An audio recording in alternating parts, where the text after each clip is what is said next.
अस्सलाम वालेकुम, सुबह बखैर and a very good morning to all of you.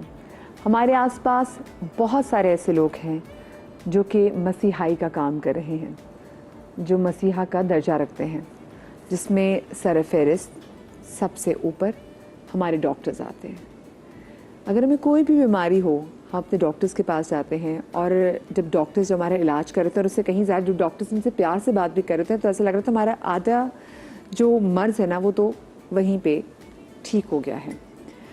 इंसान जब इस दुनिया में आता है और इंसान जब इस दुनिया से जाता है तो हमारा ये वो वाहिद मसीहा है जो कि अदर देन फैमिली उसके साथ मौजूद होता है। जब एक नई ज़िंदगी ने जन्म लेना होता है तो हम डॉक्टर्स यानी कि गायनेकोलॉजिस्ट के पास जाते हैं और वो जो प्रोसेस है उस पूरे प्रोसेस में एक डॉक्टर, एक गायनेकोलॉजिस्ट एक नन्ही सी जान को इस दुनिया में बखैर आफियत लाने में अपने मसीहाई का किरदार अदा करती है। और सोचें कि वो शख्स जिसका आप इंतखाब करें, वो डॉक्टर जिसका आप इंतखाब करें एक नई ज़िंदगी को इस दुनिया में लाने के लिए वो कितना इम्पॉर्टेंट होता है। और सबकी यही कोशिश होती है कि जैसे ही किसी को पता चले कि उसने कंसीव किया है, वो एक्सपेक्ट करे, तो उनकी कोशिश होती है कि हम किसी ऐसे डॉक्टर के पास जाएं कि बस जो हमारी सेहत का, हमारा और इस नन्ही सी जान का जो मेरी शिकम में मौजूद है उसका अच्छे से ख्याल रखें और इसको बखैर आफियत, इसको इसकी अच्छी हेल्थ के साथ इस दुनिया में लाने के लिए मददगार साबित हो। लेकिन जैसे हमारे हम कहते हैं ना कि जी क्वैक्स बहुत ज़्यादा मौजूद हैं। वेरी अनफॉर्चुनेटली हमारे यहाँ छोटे शहरों में, बहुत सारे रूरल एरियाज़ में, कहीं कहीं तो बड़े शहरों में भी, छोटे इलाकों में ऐसे बहुत सारे क्वैक्स, ऐसे बहुत सारे जाली मैटरनिटी सेंटर्स मौजूद हैं। जाली लाइसेंस्ड, गैर लाइसेंस्ड, इनफैक्ट अगर मैं कहूँ तो शायद ज़्यादा बेहतर होगा, लाइसेंस जैसे क्लिनिक्स मौजूद हैं जहाँ पर जच्चा और बच्चा की देखभाल की जाती है। अच्छा, जब ये जाली हो जाते हैं, यानी कि जब इनका कोई रिकॉर्ड ही नहीं है, इनके पास कोई लाइसेंस ही नहीं है, तो वहाँ पे जो रहने वाले और वहाँ पे जो काम करने वाले लोग हैं ना, उनके पास कहीं ना कहीं ये लेवरेज ज़रूर आ जाती है कि उनके पास तो कोई चेक करने वाला है ही नहीं कि उनकी डिग्री भी असली है या नकली है। क्या पीछे से ऐसा तो नहीं कि कोई नर्स थी या कोई दाई थी जो ने डॉक्टर्स के साथ काम करी थी और उसके बाद उन्होंने एकदम से, क्योंकि हमने अक्सर ऐसा देखा कि दंदान साज भी, डेंटिस्ट में भी ऐसी ज़रूर कुछ चीज़ होती है कि वो एकदम से उन काम कर रहे होते हैं, उनका एक्सपीरियंस बन रहा होता है, वो उसके बाद जनाब वो खुद डॉक्टर भी बन जाते हैं। लेकिन आप मुझे खुद बताएं कि एक ऐसी जगह जहाँ पर एक नई ज़िंदगी ने जन्म लेना हो, और जब ये सिर्फ ये नहीं कि एक नई ज़िंदगी जन्म ले लिए, माँ की हालत इतनी क्रिटिकल होती है कि अगर वो किसी अनसेफ या फिर किसी गैर तजर्बेकार या किसी अनाड़ी शख्स या किसी अनाड़ी डॉक्टर के हाथ खुदा ना खास्ता वो लग जाए तो बच्चे और माँ दोनों की जान जो है ना वो ख़तरे में पड़ सकती है। तो आज हम स्पेसिफ़िकली इन्हीं जाली मैटरनिटी सेंटर्स के हवाले से बात करेंगे। जब आप एक्सपेक्ट कर रहे हों तो आपको किन बातों को देख के अपने गायनेकोलॉजिस्ट का इंतखाब करना चाहिए, और कितने लोगों के बुरे एक्सपीरियंसेस हो सकते हैं अगर खुदा न खास्ता डॉक्टर्स जो है वो अनाड़ी निकल आएँ या जाली निकल आएँ, या ऐसे ही मैटरनिटी सेंटर्स जहाँ पे हम देखते हैं खुदा न खास्ता अगर कोई बुरा केस आ भी जाए और किसी की अगर डेथ हो जाए तो वो किस तरीके से रातों रात वहाँ से गायब भी हो जाते हैं। इसलिए बड़ा ज़रूरी है कि आप जिस मैटरनिटी सेंटर का इंतखाब करें वो सही हो, ऑथेंटिक हो, क्रेडिबल हो। इस वक्त मेरे साथ स्टूडियोज़ में मौजूद हैं डॉक्टर ज़हीना शम्सुल इस्लाम साहिबा जो कि गायनेकोलॉजिस्ट हैं, और साथ में कंसल्टेंट पब्लिक हेल्थ केयर हमारे साथ डॉक्टर शुक्रिया किरण भी मौजूद हैं। आप दोनों को मैं शो में खुश आमदीद कहना चाहूँगी। और इससे पहले कि मैं आप लोगों से गुफ्तगू का आगाज़ करूँ, मैं चाहती हूँ कि ओवरऑल ज़रा सिनेरियो भी देख लें। तो कराची और लाहौर दोनों शहरों से हमारे साथ हमारे रिपोर्टर मौजूद हैं, क्योंकि लाहौर में पिछले दिनों एक क्रैकडाउन भी किया गया है। तो दानियाल उमर हमारे रिपोर्टर लाहौर से हमारे साथ होंगे, और साथ में हमीद रहमान साहब हमारे रिपोर्टर कराची से मैं ज्वाइन करेंगे। पहले मैं ज़रा पंजाब का रुख करती हूँ। दानियाल हमारे साथ मौजूद है। दानियाल, पिछले दिनों तो बड़ा क्रैकडाउन भी किया गया है, तमाम तरह जो जाली क्लिनिक्स हैं उनके खिलाफ, और मैं देख रही हूँ बड़ी तादाद में ऐसे क्लिनिक्स मौजूद हैं, ना सिर्फ लाहौर बल्कि फैसलाबाद, गुजरांवाला, कसूर, ओकाड़ा, नारोवाल, खानेवाल, मतलब फहरिस्त है यहाँ पे कि इतनी बड़ी तादाद में यहाँ पर जो जाली मैटरनिटी होम्स भी और जो क्लिनिक्स भी मौजूद हैं। तो जब ये एक बार क्रैकडाउन किया गया है तो उसके बाद कुछ बेहतरी नज़र आ रही है आपको वहाँ पे? क्या सिनेरियो है ओवरऑल? देखिए मदीहा, बहुत शुक्रिया आपका प्रोग्राम में शामिल करने के लिए। पंजाब के अंदर सिचुएशन ये है कि चूँकि पंजाब पाकिस्तान का सबसे बड़ा आबादी वाला सूबा है और बड़ी आबादी वाले सूबे होने की वजह से यहाँ पर मुख्तलिफ सोशो इकनॉमिक स्टेटस के जो लोग हैं वो एक बड़ी तादाद में रहते हैं। पंजाब के अंदर सिचुएशन ये है कि बहुत सारे जो जाली मैटरनिटी क्लिनिक्स हैं वो कायम किए गए हैं और सबसे ज़्यादा जो क्रैकडाउन किया जाता है पंजाब हेल्थ केयर कमीशन की जानिब से, ये लाहौर के मुख्तलिफ इलाकों में भी किया जाता है, मगर ना सिर्फ लाहौर बल्कि मुख्तलिफ शहर जिस तरह के आपने बताया भी, जिनके अंदर गुजरांवाला, फैसलाबाद, शेखुपुरा, कसूर और इसके अलावा साउथ पंजाब के जो मुख्तलिफ अजला हैं जिनके अंदर डेरा गाजी खान है, भावलपुर है, भावल नगर है, वो अजला हैं। यहाँ पर बहुत सारे ऐसे जाली मैटरनिटी होम्स कायम हैं जहाँ पर गैर कानूनी तौर पर जो है वो डिलीवरीज़ की जाती हैं, जो ऐसे अफराद करते हैं जिनके पास कोई भी स्किल नहीं है। जितने भी छापे मारे जाते हैं मुस्तकिल तौर पर पंजाब हेल्थ केयर कमीशन की जानिब से, तो इनमें बहुत सारे लोग जो मुलविस पाए जाते हैं, उनके अंदर स्पेशली वो लोग हैं जो कि मुख्तलिफ क्लिनिक्स या अस्पतालों के अंदर एज अ कंपाउंडर काम करते हैं या फिर जो लैब टेक्नीशियंस हैं बतौर वो काम करते हैं। इसके अलावा साथ ही साथ मुख्तलिफ जो लेडी हेल्थ वर्कर्स हैं या फिर दाइयाँ हैं वो काम कर रही होती हैं। सो वो जो है वो इन लोगों को डील कर रहे होते हैं। अब इस तमाम तर सूरत हाल की कि ये जाली क्लिनिक्स क्यों कायम होते हैं और फिर उसके बाद चूँकि हमारे यहाँ पर अफसोस के साथ जो कानून का निज़ाम है वो इतना कमज़ोर है कि कानून इन तमाम तर जो जाली नेटवर्क्स हैं, जितने भी ये जाली मैटरनिटी होम्स हैं, इनको मुकम्मल तौर पर बंद नहीं करवा पाते। इनको मुख्तलिफ जुर्माने आयद किए जाते हैं, इनको सील कर दिया जाता है, मगर फिर ये मुख्तलिफ नामों के साथ यही कारोबार दोबारा शुरू करके वापस आ जाते हैं और ऐसे लोगों को, जो मासूम लोगों को ये पागल बनाते हैं, से जो है वो बहुत सारी ज़िंदगियाँ ख़तरे में पड़ जाती हैं। अभी जो कि पंजाब के अंदर सूरत हाल है, ये जितने भी जाली मैटरनिटी होम्स कायम किए जाते हैं, पंजाब हेल्थ केयर कमीशन के बहुत सारा अवेलेबल है, उनके मुताबिक ये तमाम तर ऐसे रिहायशी इलाकों के अंदर कायम हैं जहाँ पर कम आमदनी वाले लोग रहते हैं। अब उसकी एक तो बड़ी वजह ये है कि हमारे जो प्राइवेट हॉस्पिटल्स हैं वो बहुत सारे पैसे चार्ज करते हैं। अगर तो नॉर्मल डिलीवरी के लिए जो है वो हमारे यहाँ लाहौर के अंदर प्राइवेट हॉस्पिटल्स हैं वो तकरीबन 2 लाख रुपए से लेकर या इससे ज़ायद जो है वो चार्ज किया जाता है और फिर सी सेक्शन के लिए जो है वो इसी तरह ही 3 से 4 लाख रुपए चार्ज किया जाता है। डॉक्टर्स की फीस मुख्तलिफ होती है। बिल्कुल हामिद साहब, आप भी ज़रा सुन रहे होंगे कि जैसे दानियाल बता रहे थे कि पंजाब हेल्थ केयर कमीशन ने छापा मारा तो पता चला कि कितने यहाँ पे जाली जो हैं वो ऐसे क्लिनिक्स भी मौजूद है, मैटरनिटी सेंटर्स भी मौजूद हैं। क्या सिंध हेल्थ केयर कमीशन भी इतना ही एक्टिव है और उसने भी कुछ ऐसी कार्रवाइयाँ की हैं अभी रिसेंटली? देखिए, जिस तरह दानियाल पंजाब की सूरत हाल बता रहे थे, कराची में सूरत हाल थोड़ी सी मुख्तलिफ है। पंजाब में फिर कार्रवाइयाँ होती हैं, कराची में सिंध हेल्थ केयर कमीशन का किरदार बिल्कुल सिफर नज़र आता है। ना कार्रवाइयाँ होती हैं, ना ही ऐसे जो जाली क्लिनिक्स हैं, जो जच्चा व बच्चा सेंटर है, इनको बंद किया जाता है। हेल्थ केयर कमीशन ये कहता है जी हमारे पास अमले की कमी है, अगर हम किसी क्लिनिक को बंद भी करते हैं, उस क्लिनिक पर दोबारा जब राउंड के लिए जाते हैं तो हमें कई माह लग जाते हैं और जब हम वापस जाते हैं तो क्लिनिक या वो जच्चा व बच्चा सेंटर दोबारा खुल चुका होता है या फिर बासर अफराद जो है वहाँ पर मदाखलत करके उन क्लिनिक्स को खोल देते हैं। हम बात करें अगर सिंध की, अंदरूनी सिंध तो छोड़िए, आप कराची के जो मज़ाफ़ात हैं या कराची जो मेन शहर है, यहाँ पर आपको कच्ची आबादियों के अंदर गैर कानूनी जो अताई जो है वो मिल जाएंगे, गैर कानूनी क्लिनिक्स आपको मिल जाएंगे और गैर कानूनी बच्चों बच्चा सेंटर्स मिल जाएंगे। आज से 8 रोज़ कबल जो है एक नौमौलूद की लाश जो है वो बल्दिया टाउन से मिली है। इसी तरह अब तक 6 माह के दौरान जो है वो 14 नौमौलूद की लाशें मिल चुकी हैं, जिनमें 6 बच्चियाँ और 8 जो है वो बच्चे शामिल हैं। इसी तरह 2019 में ये तादाद जो है 450 थी और 2021 से लेकर 23 तक ये तादाद जो है वो 550 बनती है, जबकि गुज़िश्ता साल नौमौलूद जो लाशें मिली हैं वो 168 मिली है। वो तमाम नौमौलूद लाशें जो जिनके अबॉर्शन जो है वो जितने मेरे नाज़रीन मुझे देख रहे हैं और मेरी अपनी टीम से भी माज़र के साथ जिस तरह से आप बता रहे हैं कि नौमौलूद बच्चों की लाशें मिली हैं, That tells a very different story। ये तो और आप पहलू की तरफ भी इशारा कर रहे हैं। मैं यही बता रहा हूँ कि ये तमाम वो चीज़ें हैं जो गैर कानूनी तौर पे इन्हीं जच्चा और बच्चा सेंटर पर जिनके अबॉर्शन हुए होंगे और ज़ाहिर इनके खिलाफ कोई कार्रवाई नहीं होती है। इसमें सिर्फ एक नहीं 2 जो ज़िंदगियाँ हैं वो दाव पर लगती हैं।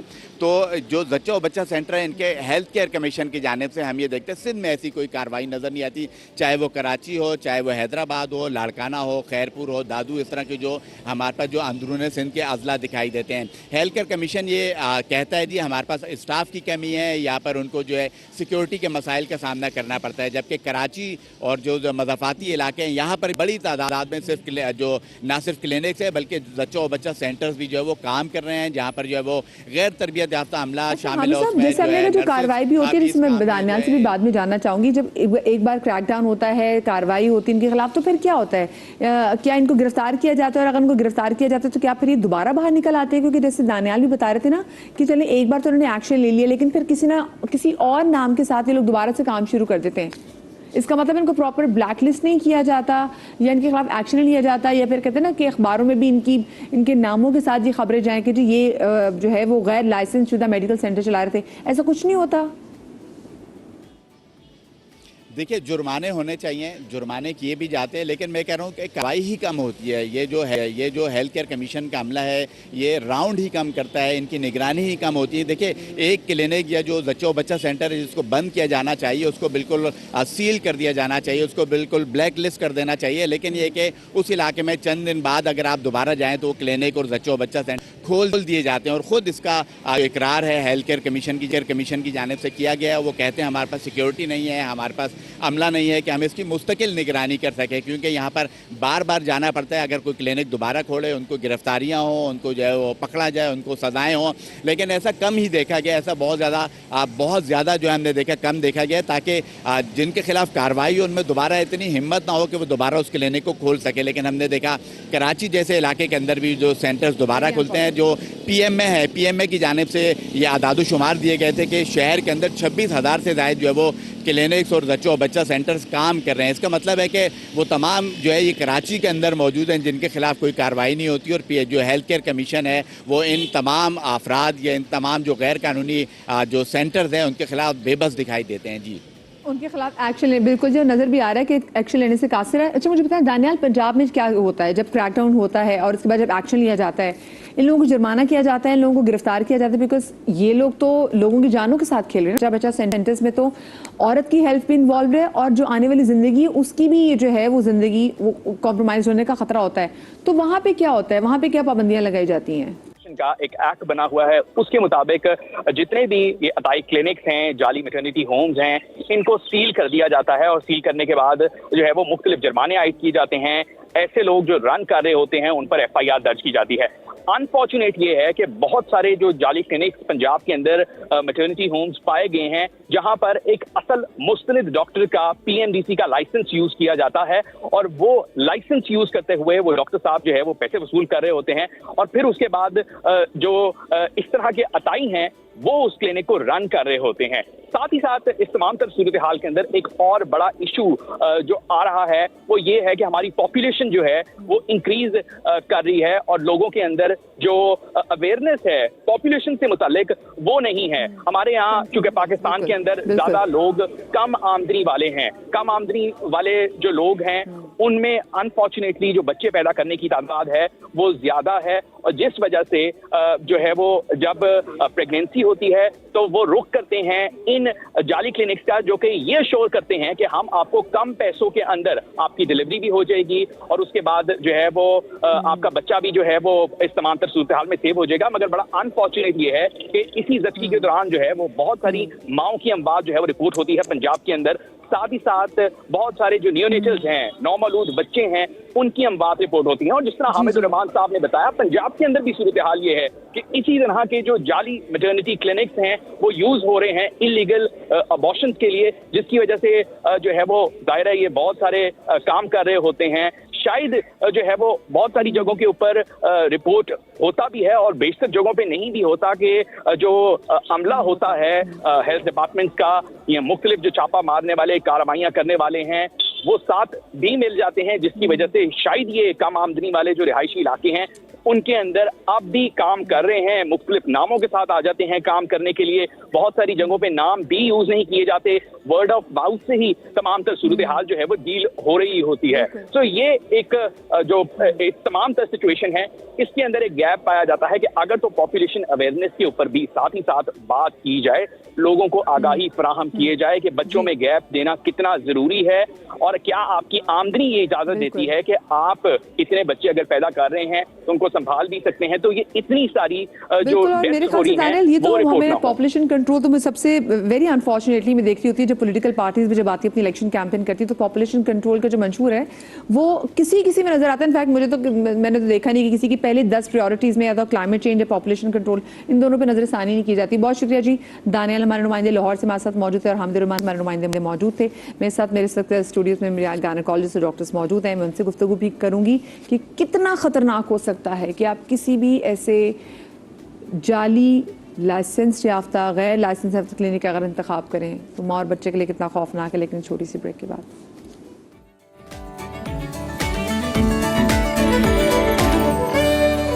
जी जनाब, ब्रेक के बाद हम आपको एक बार फिर से खुश आमदीद कहते हैं और हमारे साथ मौजूद हैं doctor Sughra Parveen, general physician है। हमारे साथ मौजूद है डॉक्टर जहीना शमसुल इस्लाम, गायनेकोलॉजिस्ट हैं। डॉक्टर शुक्रिया खान हमारे साथ मौजूद है, कंसल्टेंट पब्लिक हेल्थ केयर हैं। और साथ में हमारे साथ डॉक्टर आयशा अयूब मौजूद है, वो गायनेकोलॉजिस्ट हैं। आपको हम शो में अपने खुश आमदीद कहते हैं। और क्योंकि इतना सेंसिटिव टॉपिक है, क्योंकि देखें जच्चा बच्चा की ज़िंदगी बहुत ज़्यादा मैटर करती है। खुदा ना खासा सिर्फ ये नहीं कि किसी गैर लाइसेंस शुदा मेडिकल क्लिनिक में या फिर किसी जाली ऐसे मैटरनिटी सेंटर में आप चले जाएं, अगर डॉक्टर भी अनाड़ी हो, डॉक्टर भी लिटरली नालायक हो, डॉक्टर ने भी सही तरीके से केस को हैंडल ना किया हो, तो दोनों की जो जान है ना वो ख़तरे में पड़ सकती है। अच्छा, ये बताइएगा कि अगर बहुत सारे लोगों को तो पता भी नहीं है कि जो गली मोहल्लों में अक्सर जो मैटरनिटी सेंटर्स हैं, जो क्लिनिक्स हैं, वो जाली हैं, उनके पास लाइसेंस याफ्ता नहीं, और आपको ये नहीं पता कि अगली डॉक्टर या पीछे से दाई है या नर्स रह चुकी हैं पहले, तो पता कैसे चल सकता है कि अगर आप कहीं भी जाए क्रेडिबिलिटी का? सबसे पहले तो ये बताएं। अच्छा देखें, जब भी कोई भी ख़ानदान किसी हेल्थ फैसिलिटी में जाता है या मैटरनिटी होम में, if you talking about specifically, तो हमें ये पता होना चाहिए कि जो मैटरनिटी होम सिलेक्ट किया है वो सेफ़ हो। अब कैसे? मेरे ख्याल है 3 बहुत अहम सवालात हैं जिसके जवाबात होने चाहिए और जो पूछे जाने चाहिए बहुत क्लैरिटी के साथ। नंबर 1 कि जो फैसिलिटी है वो रजिस्टर्ड है, एक्रेडिटेड है। जैसे कराची में या सिंध में आप बात करें तो सिंध हेल्थ केयर कमीशन है, पंजाब में बात करें तो पंजाब हेल्थ केयर कमीशन है, मतलब प्रोविंशियल जो भी एक्रेडिटेशन बॉडीज हैं। जब आपने बोला कि सर्विसेज जो हैं वो, तो वो किस तरीके से, कौन सी सर्विसेज के वाले से आप बात कर रही हैं? सो स्पेसिफिकली मैटरनिटी केयर के डिलीवरी के हिसाब से या प्रेगनेंसी के हमल के दौरान में जो औरतों को देखा जाता है। दूसरी जो चीज़ है, जो अहम सवाल है, वो ये कि जो वहाँ अमला है, तरबियत याफ्ता है, क्या वो लाइसेंस्ड है? जैसे डॉक्टर के लिए हम PMDC की बात करते हैं या नर्सिंग स्टाफ के लिए हम नर्सिंग काउंसिल की बात करते हैं, तो क्या वो उनसे लाइसेंस याफ्ता है? और तीसरी जो अहम इम्पॉर्टेंट सवाल है कि देखिए, हमल, डिलीवरी ये बहुत डायनेमिक प्रोसेस है।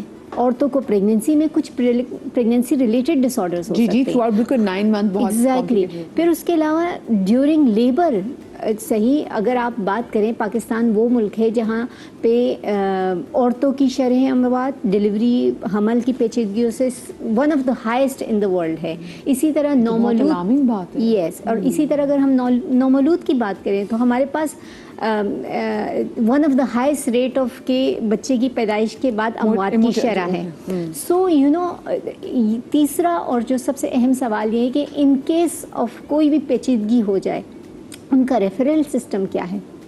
क्या उनके पास वो सारी सहूलियात मैसर है जिसके दौरान में वो उस तरह की पेचीदगी को डील कर सके और डायग्नोसिस कर सके? हाँ, डायग्नोसिस कर सके, उसको डील कर सके। और अगर नहीं है, हो सकता है लेट्स से हर अस्पताल टर्शियरी केयर नहीं है जहाँ पे आपके पास ICU हो या बच्चों के लिए ICU हो या ऑपरेशन थिएटर हो, तो उनके पास क्या बैकअप है? लेट्स से दे हैव कोई उनकी लेजॉन है किसी फैसिलिटी के साथ, क्या उनको पता है कि कौन से अस्पताल रेफर करना है? क्योंकि इमेच्योर बेबी अगर डिलीवर हो गया तो उसके बाद न्यूनेटल आपके पास वार्ड है कि नहीं है, कि उसके बाद फिर आपने बच्चे को किसी और बड़े अस्पताल में कराना पड़ेगा? हाँ। तो मदीहा होता ये है कि बहुत सारी मर्तबा हमारे पास ऐसे केसेस ऐसे स्टेज पे आते हैं जहां आप बहुत ज़्यादा कुछ कर नहीं पाते, और उसकी वजह ये होता है कि जब कोई केस ख़राब हो जाता है तो वो अस्पताल उनसे कह देता है आप अपना मरीज़ ले जाएं क्योंकि हमारे पास नहीं है सहूलियात।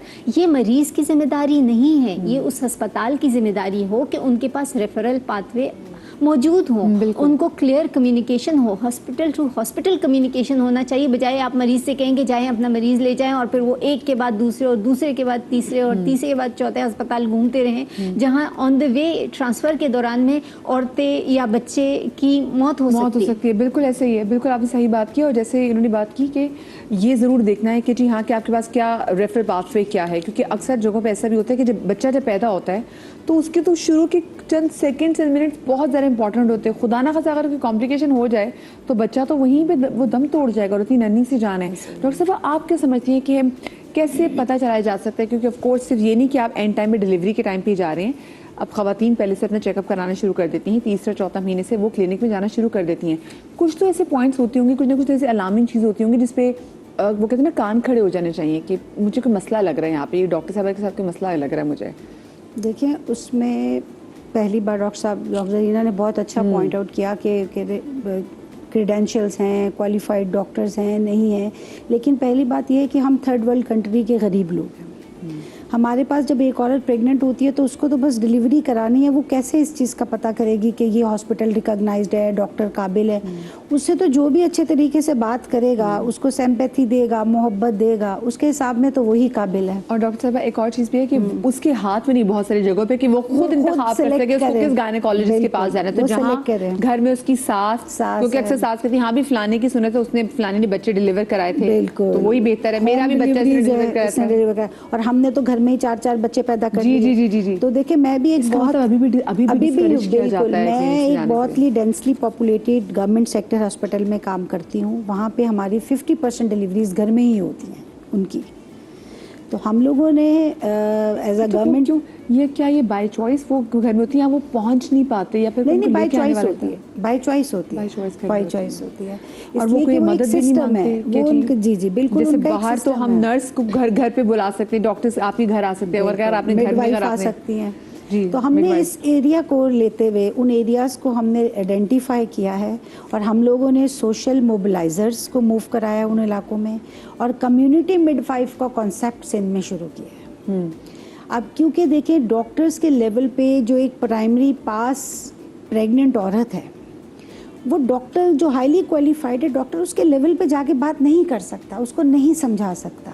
उनके जो सदियों से नॉर्म्स चलते आ रहे हैं कि मैंने 6 बच्चे घर में पैदा किए, मुझे तो कुछ नहीं हुआ, ये आ गई है, ये कह रही अस्पताल, डॉक्टर वहम डाल देते हैं, हमारी जेब में इतने पैसे नहीं हैं, डॉक्टर केस बिगाड़ देते हैं, वो ऑपरेशन कर देते हैं, बच्चा शीशे में चला जाता है। देखिए ये वो सारे साउंड्स हैं, यानी कि इंक्यूबेटर को वो शीशा ओके ठीक है। तो देखिए the sounds comes from the same place, एक ही जगह से ये सारी आवाज़ें आ रही होती हैं। फिर ये कि घर में एक बंदा कमाने वाला है, 10 उस पर डिपेंडेंट है, बिल्कुल। तो वो उसके पास तो राइट ही नहीं है कि वो कहाँ जाए कहाँ नहीं जाए। तो हम जिन पॉइंट्स पे हम काम कर रहे हैं एज ए सिंध गवर्नमेंट, हम जिन लेवल्स पे काम कर रहे हैं, हम कर रहे हैं सोशल मोबिलाइजर्स पे, सेकंड कम्युनिटी मिडवाइफ्स पे।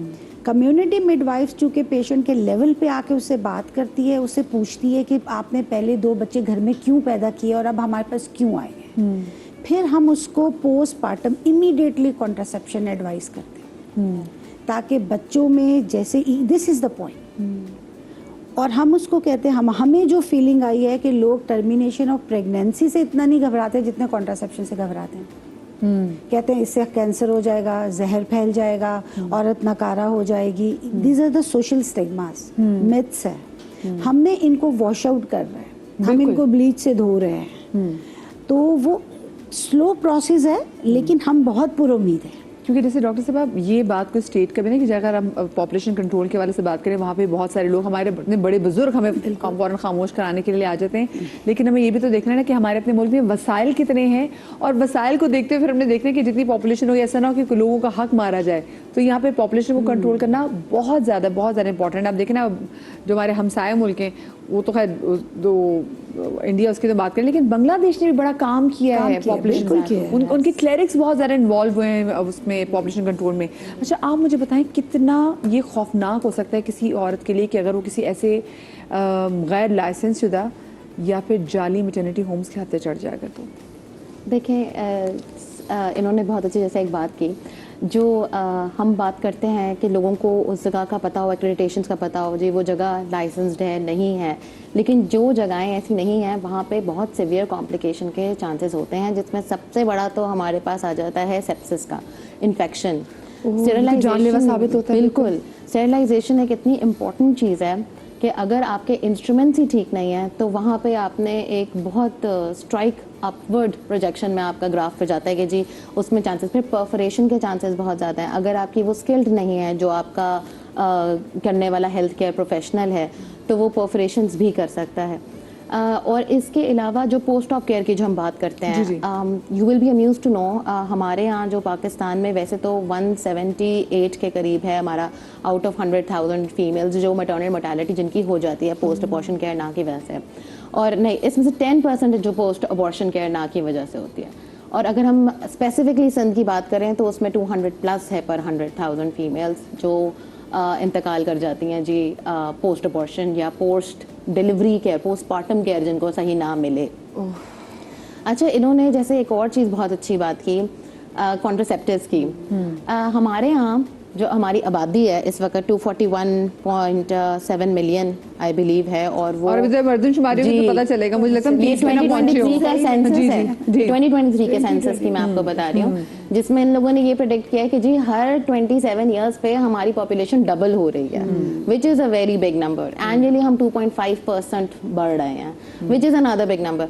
तो कॉन्ट्रासेप्टिव्स जो है ना, they really play a big role.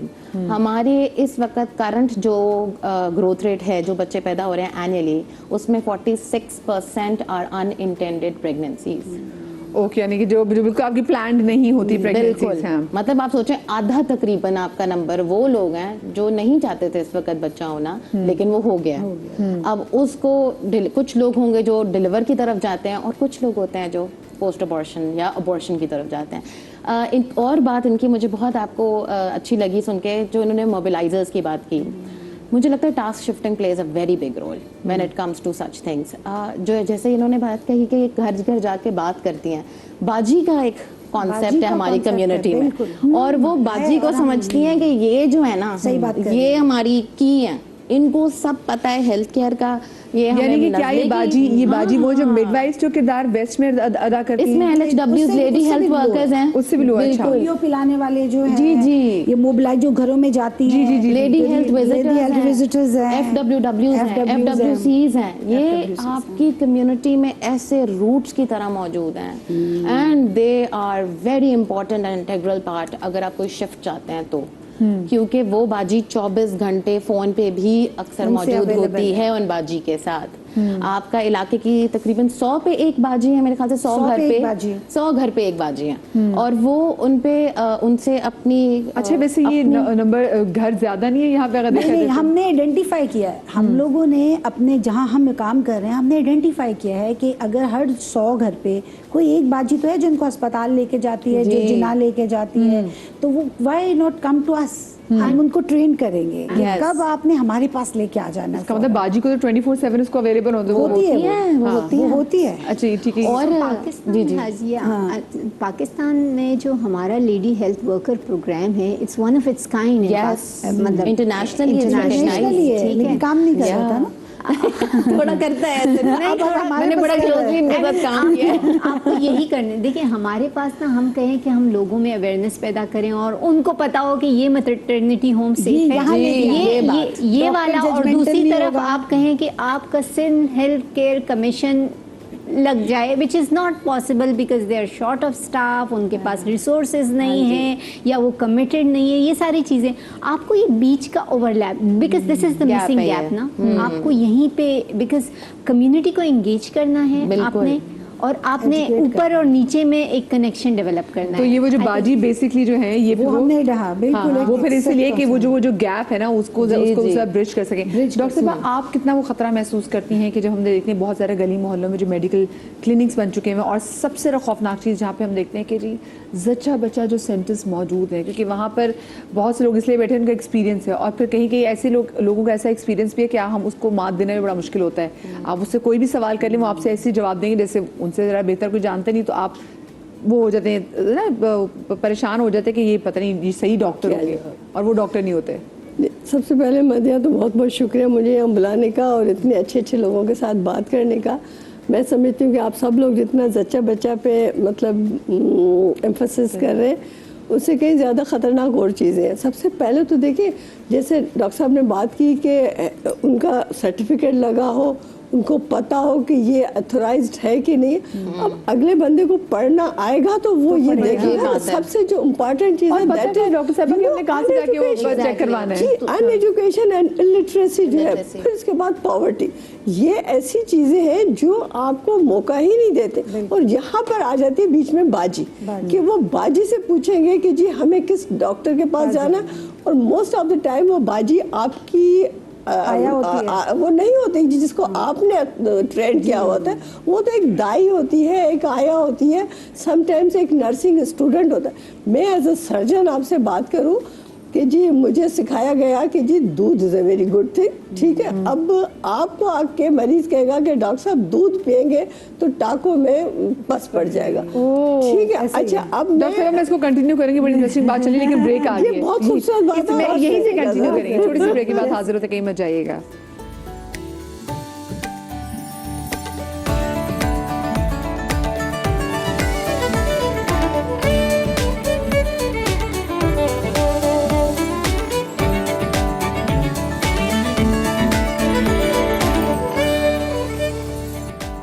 Ji welcome back after the break. और ब्रेक पर जाने से पहले डॉक्टर सुगरा हमें पेशेंट्स के बारे में बता रही थी, क्योंकि देखिए आज का टाइम ऐसा है, इवन आई वाज प्रेग्नेंट तो मैं पूरा यूट्यूब पे इतनी वीडियोज़ लातादाद के उसमें थे कि अच्छा अब आपको क्या फील करना चाहिए, अब आपको कौन सा वीक हो गया है बच्चे की जो है वो फीटस है उसकी क्या कितनी ग्रोथ होगी, भी बे इंतहा मवाद जो है वो आपके इंटरनेट पे मौजूद है। और अगर आप लोग टिकटॉक पे, क्योंकि हमारे पाकिस्तान की आवाम और कहीं हो ना हो टिकटॉक पे ज़रूर मौजूद होती है, तो टिकटॉक पे भी एम्पल अमाउंट में इंफॉर्मेशन मौजूद है, बस अगर हम चाहें तो।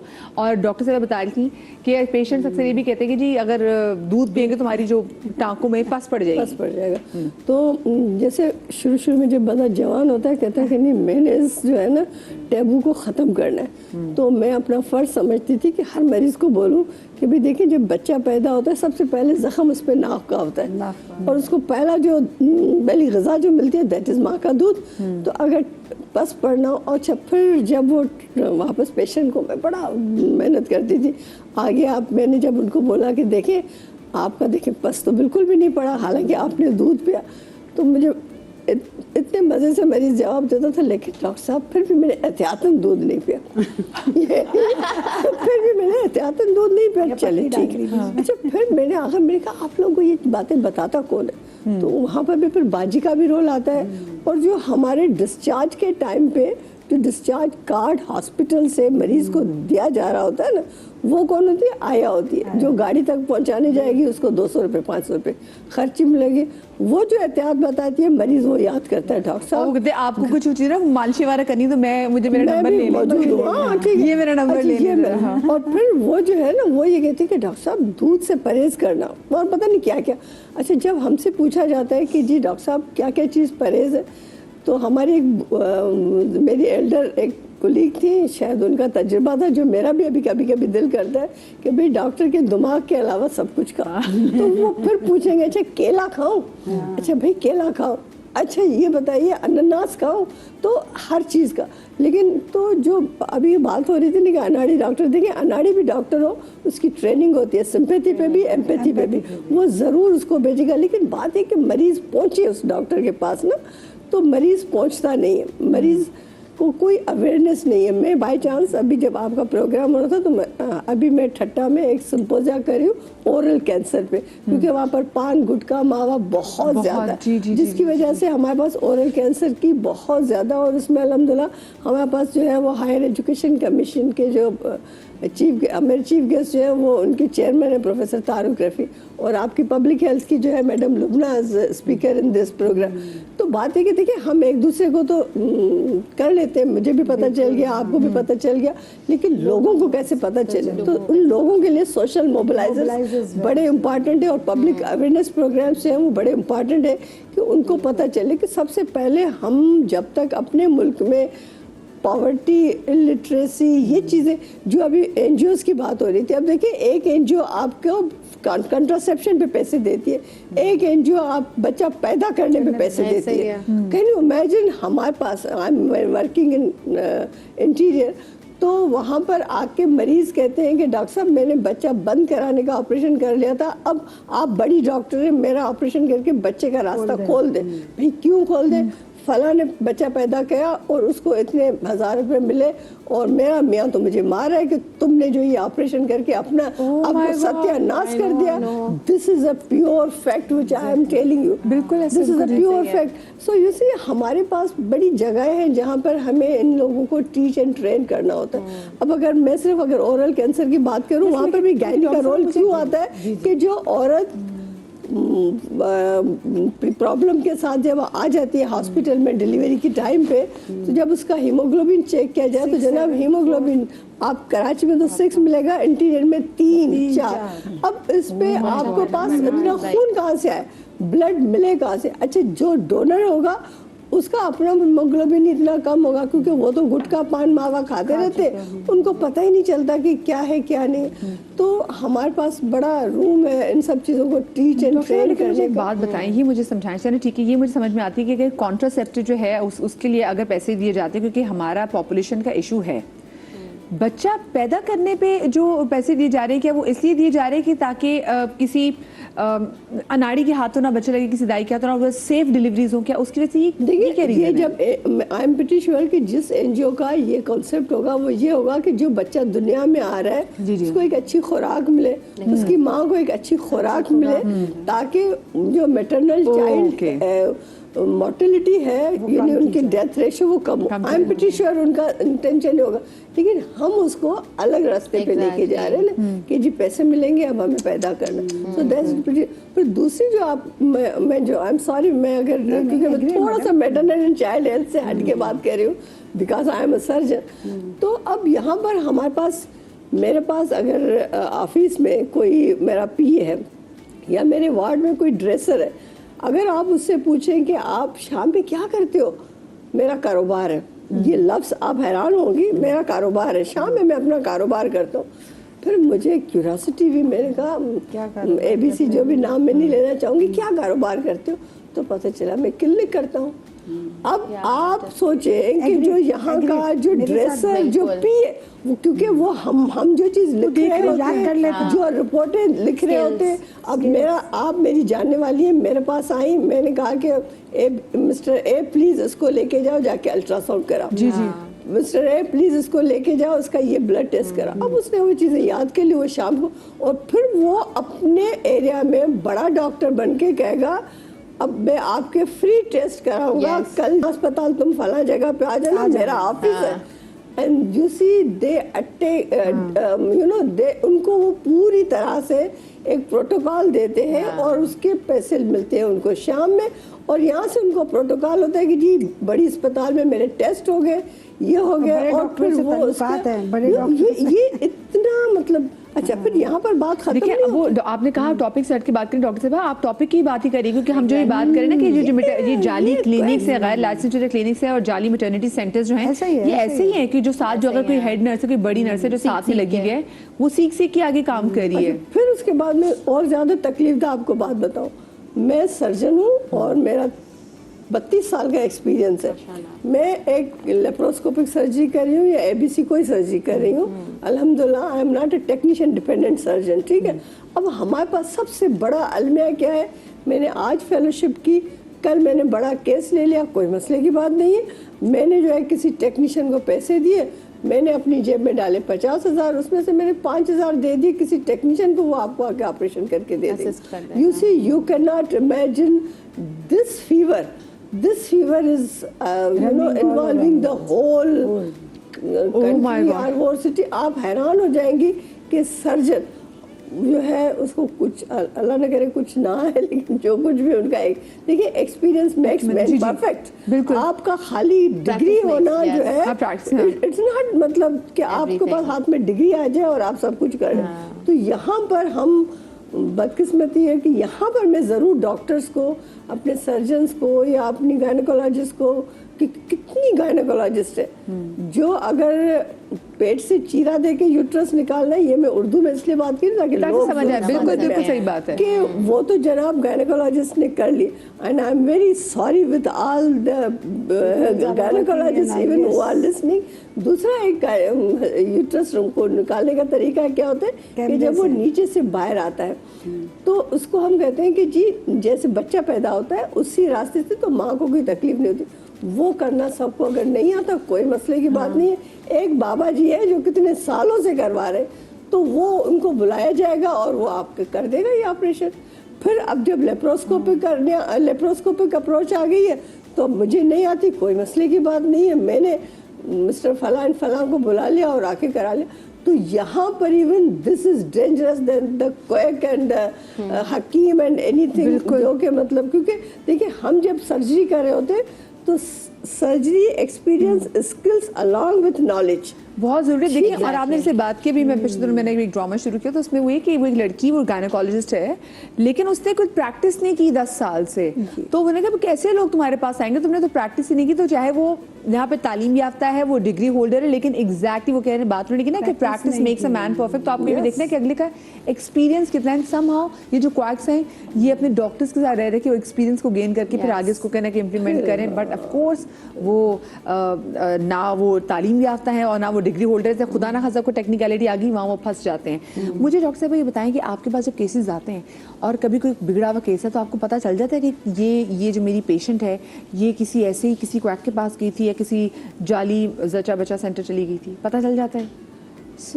बिल्कुल ऐसा अक्सर होता है, शायद हर कॉल पे एक मर्तबा तो होता हो, यानी कि हर दिन या हर 2 दिन पे ऐसा होता है। ना करिए डॉक्टर साहब, लोगों के इतने एक्सपीरियंसेस हैं और ये इसका मतलब है कि ये तो आप लोग मुस्कुरा जो रहे, मुझे लग रहा है कि ये क्लिनिक्स बहुत ज़्यादा है पब्लिक सेक्टर में, तो हम डेली के 5-10 लेते हैं। एग्जैक्टली और आप इसीलिए यही तो मैं कह रही हूँ कि हमारे यहाँ शरअ अमवात क्यों ज़्यादा है। एक तो ये कि एक तो अनट्रेंड लोगों के पास जाना है, ऐसे लोगों के पास जाना जो इस बात के जो ये उनका काम नहीं है, जैसे आपने कहा कि ड्रेसर कर रहा है। कभी अल्हम्दुलिल्लाह कभी ऐसा होता है कि हम उनकी ज़िंदगी बचा पाते हैं, हम पूरी रात काम करते हैं, उनको ब्लड ट्रांसफ्यूज़ करते हैं, प्रोसीजर करते हैं, उनको आईसीयू में रखते हैं, फिर उनकी और कभी कभी अनफॉर्चुनेटली ऐसा भी होता है कि हम ऐसा करने के काबिल नहीं होते। I mean just last month I received 1 case जिसमें किसी डॉक्टर ने सर्जरी की थी, लेकिन किसी डॉक्टर को भी सर्जरी करते हुए पता होना चाहिए कि उनकी कहाँ तक लिमिट, आपको अपनी लिमिटेशन पता होनी चाहिए ना। आपको पता है ये इतना कॉम्प्लेक्स केस है जिसमें इतनी ज़्यादा ब्लीडिंग होने का खदशा है, आपके पास ब्लड बैंक नहीं है, तो आप कैसे एक छोटे अस्पताल में उन पर ऑपरेट कर सकते हैं? ये भी तो चैलेंज है छोटे क्लिनिक्स में। एग्जैक्टली तो अगर आपके पास ब्लड बैंक नहीं है, अगर आपके पास एक्सपर्टीज़ नहीं है, तो जब आप बेशक डॉक्टर हैं, बेशक आप ट्रेंड हैं, बेशक आपने सर्जरीज की हुई है, लेकिन अगर ये वो वाले केसेस हैं जो ऐसे छोटे सेटअप में नहीं ऑपरेट हो सकते, then you need to identify उन केसेस को। आप हमल के दौरान में अगर आइडेंटिफाई करते हैं, प्लीज़ उनको टाइमली रेफ़र करें ऐसी जगहों पे जहाँ पे इस तरह की सर्विसेज अवेलेबल हैं, जहाँ आपके पास ब्लड बैंक है, जहाँ आपके पास लेट्स से अगर मसाने को इंजरी हो जाती है या पहानी की जगह की इंजरी हो जाती है या ब्लीडिंग इतनी ज़्यादा होती है, तो आपके पास दूसरी हेल्प अवेलेबल है। क्योंकि कभी कभी ये एक सर्जन का काम नहीं है कि उसने सुपरमैन की तरह जाके उसको रेस्क्यू करना, एग्जैक्टली ऐसा नहीं होता। You need help some time and exactly. मैं इसमें आपसे सॉरी बीच में इंटरप्ट करूंगी। डॉक्टर साहब की ये बात है, हमें कभी कभी मल्टी डिसिप्लिनरी अप्रोच चाहिए होती है, जहाँ पर एक ही टाइम पे आपको सर्जन भी चाहिए, गायनेकोलॉजिस्ट भी चाहिए, यूरोलॉजिस्ट भी चाहिए जो गुर्दे के हिसाब से हो, और समटाइम जैसे डॉक्टर साहब ने बात की being a public health personnel कि सेप्सिस में मरीज आता है तो आईसीयू केयर चाहिए होता है। अब जैसे मैं अपनी मिसाल लूँ कि मैं जिन्ना हॉस्पिटल से एक वेल रेपुटेड एरिया से बहुत अच्छी पोस्ट पे जब मैं रिटायर हुई हूँ और मैंने एक इंटीरियर में जाके अपने ठट्टा माई नेटिव प्लेस, तो मैं बिलोंग करती हूँ, तो अल्लाह ने मुझे मौका दिया कि मैं अपने ठट्टा में जाके अपनी खिदमत करूँ। तो जब मैं वहाँ से किसी पेशेंट को रेफ़र करती हूँ कराची, तो मुझे ये जुमला सुनना पड़ता है कि डॉक्टर साहब आप तो इतनी बड़ी डॉक्टर हैं, जब आप इसको रेफ़र कर रही हैं तो फिर आपके यहाँ होने का क्या फ़ायदा। तो मैंने कहा मैं यहाँ पर आई हूँ, मैं अपने साथ आईसीयू थोड़ी ना लेके आई हूँ, मैं अपने साथ ये फैसिलिटीज नहीं लेके डॉक्टर एहसन कवी मौजूद है जो कि CEO Sindh health care commission है। डॉक्टर साहब आपको अपने शो में खुश आमदीद कहेंगे। डॉक्टर साहब सबसे पहले तो ज़रा करंट सिचुएशन बता दीजिए कि कितना एक्टिवली आप लोग काम कर रहे हैं, कैसे वो तमाम तर जो जाली मैटरनिटी होम्स हैं या जो गैर लाइसेंस शुदा मैटरनिटी होम्स हैं उनके खिलाफ एक्शन लेने के लिए। जी अस्सलाम वालेकुम मजी, आपको मेरी आवाज़ आ रही है? जी बिल्कुल, मुझे अब आपकी आवाज़ आ रही है। अच्छा देखिए, आपके जो सवाल है इसका जवाब देने की थोड़ा सा पर्सपेक्टिव समझना पड़ेगा जरूर कि ये जितनी भी क्वाइटरी के इश्यूज हैं ये पाकिस्तान में 78 ईयर से चल रहे हैं, और ये सिंध हेल्थ केयर कमीशन का इदारा जब कायम किया गया था इसमें फंक्शनिंग शुरू की 2018 में। तो आप ये समझिए कि हम पोस्ट फैक्टो तौर पर जाकर उन चीज़ों को ठीक करने की कोशिश कर रहे हैं जो बहुत अरसे से हमारे यहाँ प्रिवेल कर रही है। पहली बात ये समझने की जरूरत है। दूसरी बात जो इम्पोर्टेंट है वो ये है कि क्वाइट की कुछ टाइप्स होती हैं। आपके अभी जो बैठे हैं मेहमान उन्होंने भी काफी बातें की हैं और अच्छी बातें की हैं। इसमें है क्वाइट की जो टाइप होती है समझना बहुत जरूरी है। एक क्वाइट वो होता है कि टोटली नॉन क्वालिफाइड आदमी होता है और वो अपना एक क्लिनिक खोल के बैठ जाता है, मैट्रिक पास, इंटर पास या कुछ भी पास नहीं होता, लेकिन वो खोल के बैठ जाता है और लोगों की जहालत का फायदा उठाता है। दूसरा जो क्वाइट होता है वो कुछ ना कुछ क्वालिफाइड जरूर होता है, लेकिन वो अपने स्कोप से बियॉन्ड प्रैक्टिस करता है। बियॉन्ड का मतलब ये है कि फर्स्ट करें होम्योपैथिक का डॉक्टर है और वो होम्योपैथिक का डॉक्टर एलोपैथी की प्रैक्टिस करता है, तो वो अपने स्कोप से बियॉन्ड जाता है। यहाँ पे आप समझे कोई एलएचडी है, उसको ये इजाजत है कि वो नॉर्मल डिलीवरी करा सकती है प्रॉपर तरीके से, लेकिन वो सी सेक्शन करने की कोशिश करती है, तो ये इसको कहते हैं बियॉन्ड स्कोप।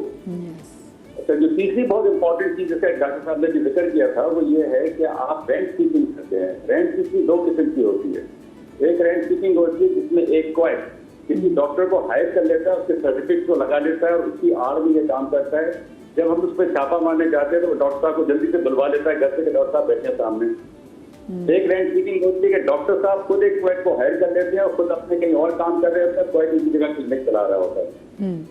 ये सारी बात इसलिए बता रहा हूँ कि पब्लिक अवेयरनेस के लिए बहुत जरूरी है। बिल्कुल सही बात है जी। इसके अलावा एक होते हैं आपके फेस हीलर, गोगिया बादशाह, आमिर सैयद, दिलबर जैदी जो इलाज कर रहे हैं सबका, और लोग उनके पास बहुत जॉब दर जॉब जाके इलाज कराते हैं। फिर उसके बाद ये ऑर्थोपेडिक के पट्टी वाले होते हैं जो लोगों के जोड़ सीधे करते हैं। एक जो बहुत बड़ी क्वेरी जो बहुत बड़ी एक क्वेरी हो रही है सोशल मीडिया पे क्वेरी हो रही है। आप सबको पता है कि हम we are daily bombarded with so many quite type information on our social media, जिसको कंट्रोल करना बहुत मुश्किल है। ये तो सूरत हाल मैंने आपको बताई है। अब इसकी कंट्रोल करने के बाद जो आप कर रही हैं, कंट्रोल के लिए हम जो कैपेसिटी इस वक्त मौजूद है हमारे रिसोर्सेज में, उसमें हम सिंध में पूरे सिंध की अगर मैं बात करूं तो हमारी प्रेजेंस डिविजनल लेवल तक है लिमिटेड। उसमें हम जो पॉइंट बंद करते हैं, अगर हम इसकी का एवरेज में आपको बताऊं तो we close down between 30 to 50 quite clinic per day. लेकिन आप पर डे। अच्छा, ये आप पूरे ओवरऑल सिंध की बात कर रहे हैं? पूरे सिंध की, ये आप ओवरऑल सिंध की बात कर रहे हैं कराची? अच्छा, पूरे सिंध की बात कर रहा हूँ। लेकिन हैविंग सेड दैट, जो 30 से 35 क्लिनिक हम बंद करते हैं उसमें से तकरीबन 50% सेकंड डे पे इलीगली डीसील हो जाते हैं, क्योंकि इस चीज को मेंटेन करना हमारा काम नहीं होता, वो लॉ एनफोर्समेंट का काम होता है। ओके, तो वैसे मुझे डॉक्टर साहब मेरी अंडरस्टैंडिंग के लिए बताइएगा, मैंने इनसे भी पूछा था कि जब आप कोई क्रैकडाउन एक्शन लेते हैं, जब ये क्लिनिक्स बंद होते हैं, जब ये सील कर दिए जाते हैं, देन वो फिर ऐसा क्या प्रोसीजर है कि वो वापस वो जो क्लिनिक्स है वो खुल भी जाते हैं? क्योंकि देखिए, अगर आपने क्रैकडाउन एक्शन लिया है तो क्या आप FIR कटवाते हैं उनके खिलाफ? क्योंकि ऑफ कोर्स ये तो भाई क्रिमिनल नेग्लिजेंस भी हो सकती है ना, क्योंकि ऐसे लोगों की हत्या अगर मासूम लोग चढ़ गए तो वो तो उनकी तो जान भी जा सकती है। तो क्या आप लोग उन पे FIR कराते हैं? और अगर उन पे FIR होती है, उनको पुलिस पकड़ती है, तो फिर वापस कैसे निकल आते हैं? और अगर जुर्माना भी होता है तो उनको कितना जुर्माना होता है? जी, मैं वो अर्ज करता हूँ। पहला स्टेज ये होती है कि हम उसको बंद करते हैं और सील करते हैं। अगर वो सेकंड टाइम डीसील करता है हम उसको रीसील करते हैं, थर्ड टाइम पे एफआईआर कराते हैं। हमारा प्रोसेस ये है। ओके। अच्छा, एफआईआर का इशू ये है कि हमारा जो एक्ट है उसमें इनकी पनिशमेंट मौजूद नहीं है। तो जैसे कि हमने एफआईआर कराते हैं उसमें 99% सेकंड डे पे बेल कर देता है कोर्ट उनको, वो बेल लेके बाहर आ जाते हैं। और दूसरी चीज ये जो आपको मैं प्रॉब्लम बता रहा हूँ, ये सारे इसको हमने एक्ट रिवाइज किया अपना, और अभी हमने रिवाइज करके उसको भेजा है मिनिस्टर को ताकि वो असेंबली से अप्रूव हो, ताकि इसके अंदर जो पनिशमेंट है वो हमने डाली है। लेकिन इससे ज्यादा बड़ा अलमिया एक और है। आपने एक क्वेट का बंद किया, क्वेट बंद करने के बाद आपने वो वहां से एब्सकॉन्ड हो गया, एब्सकॉन्ड होके उसकी प्रॉपर्टी तो बंद रही लेकिन उसने पिछली गली में जाके दूसरा क्लिनिक खोल दिया। आप उसके दूसरे क्लिनिक पे पहुंचे, आपने उसको बंद किया, उसने मोटरसाइकिल पे होम सर्विस करना शुरू कर दी। बताने का मकसद ये है कि जो इसके रूट कॉजेस हैं, जिसको आप लोग डिस्कस कर भी रहे हैं बहुत देर से, उसमें हमारे मुल्क का जो सबसे बड़ा अलमिया है वो जहालत है, इलिटरेसी है। क्योंकि लोग भी बार बार एक्शन ले लिया, लोग बार बार उन पे भी अगर ट्रस्ट करके जा रहे हैं तो मतलब फिर यहाँ तो लोगों का कसूर भी आ जाता है ना। लोगों का बहुत बड़ा कसूर है। लोगों का ये काम है कि जब, जैसे आपकी डॉक्टर साहब ने बताया अपने अच्छे तरीके से, कि लोगों का काम ये है कि जब वो जाते हैं उनका राइट है कि वो डॉक्टर के बारे में, उस अस्पताल के बारे में 3-4 चीजें देखें। जैसे उन्होंने रजिस्ट्रेशन की बात की नंबर 1, उसके बाद क्वालिफाइड स्टाफ की देखें, और एक चीज उन्होंने मिस कर दी थी, देखें कि वहाँ एडिक्वेट इक्विपमेंट मौजूद है या नहीं, जो उसको जरूरत पड़ सकती है। जी बिल्कुल, ये शो के आगाज में भी बात हुई इनमें डॉक्टर साहब ने। लेकिन मुझे बताएं, हम किसी भी, हमें क्या पता जो सर्टिफिकेट लगा भी हुआ है वो असली है या नकली, क्योंकि अगर वो जाली क्लिनिक खोल सकते हैं तो जाली पेपर बनवाने में कितना उनको वक्त लगता होगा। तो डॉक्टर साहब ये बता दें कि वो जाके हमको कोई ऐसा नंबर हो जिसमें डॉक्टर्स का, जैसे बाहर वेस्ट में होता है कि डॉक्टर्स का एक नंबर होता है और आप जाके चेक कर सकते हैं। इज देयर एनी वेबसाइट कि जहां पर हम जाके देखें, अच्छा जी इनका लाइसेंस नंबर डॉक्टर साहब का ये है, मैं जाऊं तस्वीर खींचूं, घर आके चेक करूं कि क्या ये वाकई ये डॉक्टर भी हैं या फिर वो मामू बना रहे हैं हमें? देखिए, 2 किस्म की रजिस्ट्रेशन होती है। एक होती है पीएमडीसी के पास रजिस्ट्रेशन, जिसको कहते हैं क्वालिफिकेशन की registration. Sindh health care commission जिनकी प्रैक्टिस को रजिस्टर करता है। इसके लिए हल ये है कि अगर डॉक्टर से पीएमडीसी नंबर उसका पूछ ले तो वेबसाइट और अवेलेबल है, जिससे जाकर वो डायरेक्टली देख सकता है कि वो गलत है या सही है। एक तो ये जरूरी चीज है। दूसरी बात ये है कि पब्लिक जब तक अवेयर नहीं होगी, ये क्वाइट सपोर्ट रहेंगे उस इलाकों में जहाँ डॉक्टर मौजूद नहीं होते हैं, वहाँ ये अपनी प्रैक्टिस स्टैब्लिश कर लेते हैं। और मैं आपको बता रहा हूँ, लोगों को पता होता है ये क्वाइट डॉक्टर हैं, लोगों को ये पता होता है कि ये अनक्वालिफाइड है, वो जाके इलाज करते हैं, फिर भी वो जाके उनसे इलाज करते हैं। ये निरी जहालत है। जब अपने आप के राइट को आप एक्सरसाइज नहीं करेंगे तो आप उस पूरे सोशल ईगल को खत्म नहीं कर सकते। ये दोनों एंड से काम करना पड़ेगा। आप डॉक्टर जरूर क्वाइट को जरूर बंद करेंगे, लेकिन आवाम को इसकी आगाही होना चाहिए। बिल्कुल, आपने सही बात की। हाँ, अपनी जान को खतरे में डालने से बेहतर है कि वो किसी मसले डॉक्टर के पास जाएं। और इसके अलावा गवर्नमेंट अस्पतालों को भी आप जाके रुक कर सकते हैं। बहुत शुक्रिया जी, डॉक्टर साहब हमारे साथ मौजूद थे। मुझे एक छोटी सी ब्रेक लेनी है, ब्रेक के बाद हाजिर होते कहीं मजा आएगा।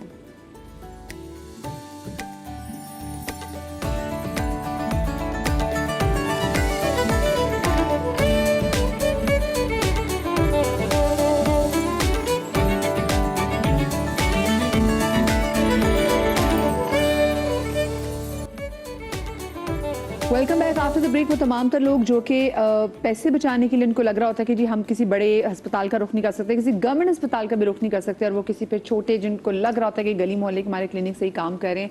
सो ये भी देखिएगा कि खुदा न खासा आजकल आपको बॉडी, पहले भी कॉम्प्लिकेशंस बहुत होती थी और अभी भी कॉम्प्लिकेशंस लोगों को होती हैं। तो किसी अगर ऐसे अस्पताल का, ये क्लिनिक का, सॉरी माफ़ कीजिएगा, रुख हम कर लेते हैं गैर लाइसेंस शुदा, जहाँ पर देखें ये ऑपरेशन की नौबत आ जाती है। एक तरह के आपने नॉर्मल डिलीवरी करा दी, वो दाइयाँ तो उसमें परफेक्ट होती है, उनको पता है जी क्या करना है, ठीक है, नॉर्मल डिलीवरी करा दी।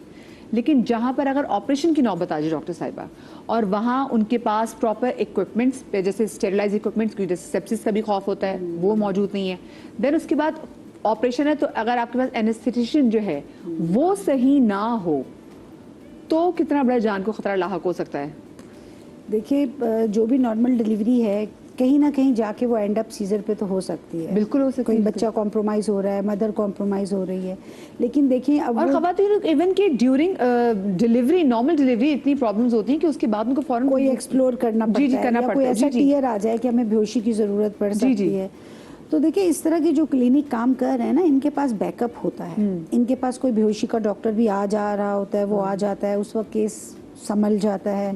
यहाँ जो है, इनके लिए मैंने आपके इस प्रोग्राम के तवज्जुह से मैं ये मैसेज दूंगी कि जो पेशेंट है, जो इस अस्पताल में सर्विसेज ले रहे हैं, वो जहाँ भी कहीं अपना नाम लिखवाएं, उनसे पूछें कि इमरजेंसी की सूरत में आप क्या करते हैं।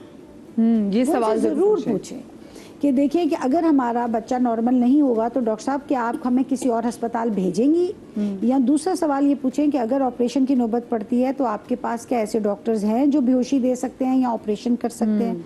तो देखिए अपनी तसल्ली ज़रूर करें, नहीं तो पब्लिक सेक्टर हॉस्पिटल्स में बहुत अच्छा काम हो रहा है, वहाँ बहुत काबिल डॉक्टर हैं, 24/7 इमरजेंसी है। ऐसा नहीं है कि कोई भी पब्लिक सेक्टर हॉस्पिटल से पेशेंट रेफर होता हो, नहीं होता। हम पूरे कराची का रेफरल लेते हैं, बल्कि अदर देन कराची का भी रेफरल लेते हैं। हमारे पास ये ऑर्डर्स होते हैं कि एक बेड पे अगर 3 मरीज भी आप लेटा सकते हैं तो पेशेंट जाए नहीं। तो ऐसा नहीं है, सिर्फ एजुकेट करने की ज़रूरत है उनको, जो कि ठीक है उनकी भी मजबूरी है। देखिए मैं यहाँ ब्लेम नहीं करती हूँ कि वो वहाँ इधर क्यों जाते हैं। Beggars are not the choosers, उनके पास कोई चॉइस नहीं है। वो मोहल्ले में चले जाते हैं कि नॉर्मल केस है, फारिग होके आ जाएंगे। अब ये तो कुदरत की तरफ से हो रहा है या उनका केस कॉम्प्लिकेटेड हो सकता है। बस ये अटेंडेंट जो हैं या जो फैमिली मेम्बर्स हैं वो ये अपनी तसल्ली कर लें कि इस अस्पताल में अगर सहूलियात है तो वहाँ कंटिन्यू करें, या जो है वो उनसे ज़रूर पूछें कि आप हमें कहाँ कहीं और भेज सकते हैं। अगर वो कहीं नहीं भेज सकते तो प्लीज़ पब्लिक सेक्टर में आ जाएं। सही, ठीक है। हमारे पास बेहतरीन इलाज है, ऐसा नहीं है कि हम उनको थोड़ा वेट करना पड़ता है, वेटिंग होती है। क्योंकि देखिए ना ये डॉक्टर शुक्रिया, अब जो आपने जब किसी को एनेस्थीसिया देना तो उसका भी एक लेवल है। एपिड्यूरल तो आई एम श्योर कि ऐसे जो छोटे मोटे क्लिनिक्स हैं वहाँ पे एपिड्यूरल शायद नहीं लगाए जाते होंगे, क्योंकि इसके लिए तो आपको प्रॉपर वो जो एक टेक्नीशियन उसकी ज़रूरत होती है जो आके स्पेशली इसकी डॉक्टर्स होते हैं। अगर खुदा ना खासा इसके डोजेज का भी तो इशू है ना कि कहीं कम या ज़्यादा डोजेज दे दी। हमारे पास हमारी बहुत मशहूर एक्ट्रेस हैं, वो हमारे पास परवीन अकबर। तो परवीन अकबर आपा ने मैं बताया कि जब उनकी जितने माशा से बच्चे हैं, उन्होंने कहा मेरे ऑपरेशन के थ्रू बच्चे हैं। उन्होंने कहा मेरा एक ऑपरेशन जब हुआ तो जब वो स्लिट डॉक्टर लगा रहे थे तो मुझे इसकी पूरी तकलीफ मुझे फील होती, क्योंकि उनको सही तरीके से बॉडी नम भी नहीं होती, उनको दिया नहीं गया। तो देखिए वो तकलीफ और वो उसका ट्रॉमा, और कि वो आज बच्चे उनके बड़े हो गए, बच्चे शादीशुदा भी, लेकिन उनको वो तकलीफ याद है। और जब वो हमारे साथ इसी सोफे में बैठ के जब वो अपना बता रही थी एक्सपीरियंसेस, तो वो उस तकलीफ से हम सब गुजर रहे थे। वो जैसे बता रही थी कि उनको जब कट लगा और जब खून निकलना शुरू गरम गरम, वो सब हम फील कर रहे थे, वो हम सब फील कर रहे थे। डॉक्टर की सब बातें कहती, मैं सब सुन रही थी, मुझे एक एक चीज़ मिल तो ये कितना खौफनाक हो सकता है मरीज़ के लिए। अच्छा, ये बहुत अच्छा क्वेश्चन है। It's also very close to me, क्योंकि I also went through the same thing. जब मेरे एपिड्यूरल ने सही से काम नहीं किया, I was rushed for a C section, and when I was on the operation theatre के टेबल पे, तो I could feel everything, the pinches a doctor does, the ice she places to ensure के area numbed है कि नहीं है। तो being a doctor myself I was aware कि ये ठीक नहीं है, I can not accept this, और I kept telling them that my motor skills are still active, मतलब मुझे अभी भी महसूस हो रहा है सब कुछ जो आप कर रही हैं। तो उन्होंने मुझे इमीडिएटली GA पे किया, एंड देन वो ऑब्वियसली नॉन कंसेंशुअल था, लेकिन I think the circumstances made her do that. Having said that, जो आप एपिड्यूरल की भी बात कर रही हैं, जो डोजेज की बात है, मेरी एक बहुत dear friend, she also a doctor, तो वो गई अपने डिलीवरी के लिए, और उनका जो था वो सी सेक्शन था। जब वो डिलीवरी करा रही थी तो somehow the anaesthesiologist did not give the right doses, यानी कि जो अमाउंट उनको देना चाहिए था वो उससे ज़्यादा जाता रहा, और इस हद तक ज़्यादा जाता रहा कि उनका ऑलमोस्ट अपर थोरेसिक रीजन, यानी कि इस हिस्से तक नमनेस होना शुरू हो गई। अब उनको इस बात का आइडिया भी हो रहा था कि मेरा जो रेस्पिरेटरी सिस्टम, यानी कि जो सांस लेने का मेरा ऑर्गन है, वो डिस्ट्रेस में जा रहा है और मुझे तकलीफ हो रही है। अब ज़रूरी ये होता है कि जब आप ऑल ओवर नम हो ना, तो उसमें आपको एक आउटसोर्स्ड ऑक्सीजन लगाई जाती है, इंट्यूबेट किया जाता है। तो वो उन्होंने फिर उस पर थोड़ा सा अलार्मिंग उनका वो था कि भाई आई कैन नॉट ब्रीथ, मेरा तो आहिस्ता आहिस्ता वो जा रहा है, and that's when the doctor. तो ये एक बड़ा इंपॉर्टेंट है, जैसे सर ने कहा, भी एहसन साहब ने भी कहा कि जी तालीमी याफ्ता हैं मगर उस हद तक नॉलेज नहीं रखते, इन्फॉर्मेशन नहीं रखते। और अभी जैसे आपने भी कहा कि जी डोजेज बड़े टेक्निकल, तो ये सब चीज़ें बहुत टेक्निकल हैं, और इसकी एजुकेशन उससे ज़्यादा इम्पॉर्टेंट है। हम सब बार बार अभी बात करें, एजुकेशन होनी चाहिए, अवेयरनेस होनी चाहिए। एहसन साहब ने कहा सोशल मीडिया बहुत बड़ा डॉक्टर बन चुका है हम सबका। ऑथेंटिक सोर्स से इंफॉर्मेशन इज़ वेरी इंपॉर्टेंट।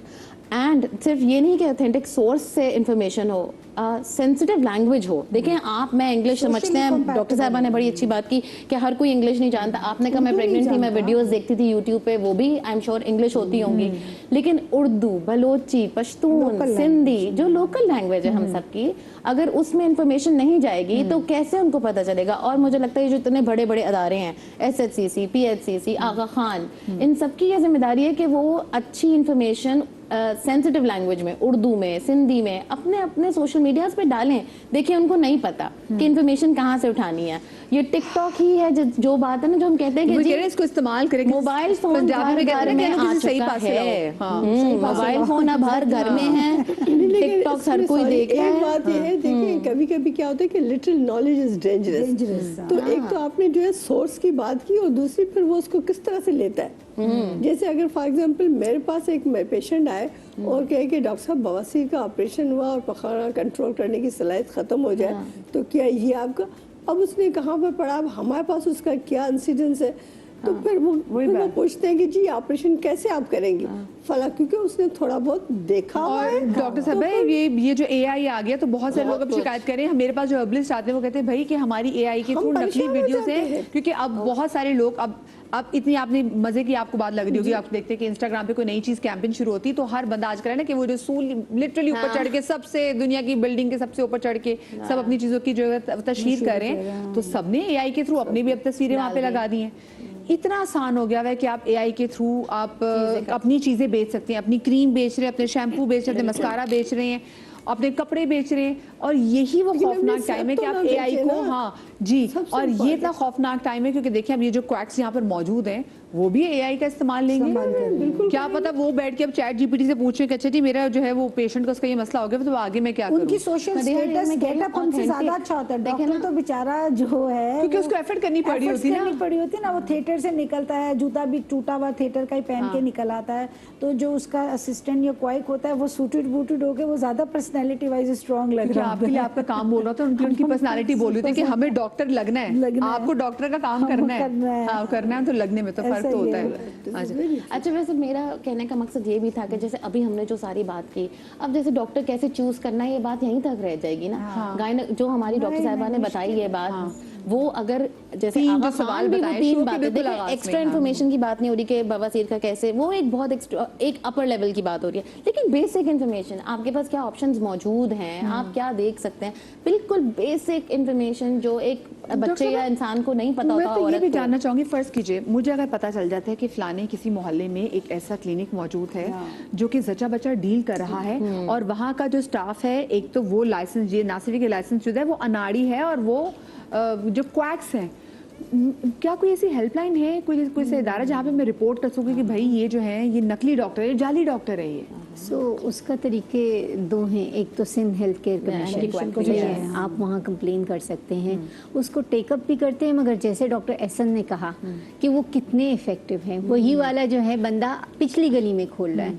एक तो ये देखिए ये एक combine, no this is a combine responsibility ना, ये सिर्फ गवर्नमेंट की रिस्पॉन्सिबिलिटी नहीं होती, ये एंड यूजर की भी रिस्पॉन्सिबिलिटी नहीं हो सकती, इसमें कम्युनिटी, वही वाली कम्युनिटी मोबिलाइजेशन।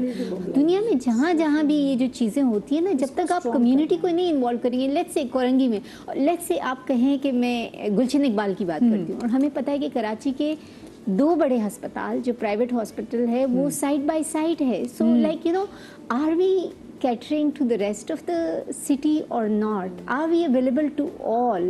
I mean हर तरीके से accessibility है, quality, आपने कहा आप quality दे रहे हैं, लेकिन accessibility है, उसमें affordability भी आ जाती है, उसमें travel भी आ जाता है, उसमें सारी चीज़ें आती हैं। तो ये कौन accountable करता है ना, ये who will make people accountable?